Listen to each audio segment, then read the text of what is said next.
Okay, now we're ready to put some toolpaths on here.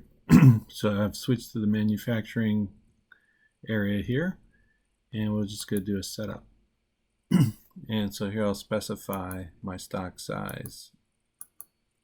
When I started off, I sketched that thing that was 15 by 11.25, which is, and then my height of 0.75. This is where I'll check and see, make sure I put in my right thickness, and we'll offset this 0, and I don't get any warnings about the actual part sticking up above the stock or below the stock.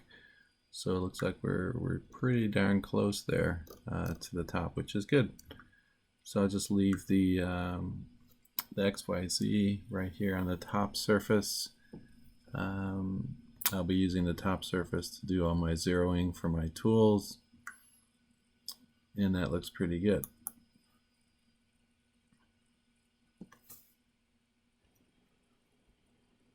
Okay, the first operation we're going to do is an adaptive clearing. And so we'll select our tool.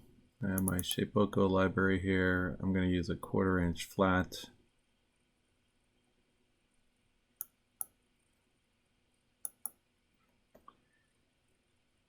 And I'm going to pick some geometry here, the machining boundary, because I'm going to have clamps off in the corners here, so I don't want it to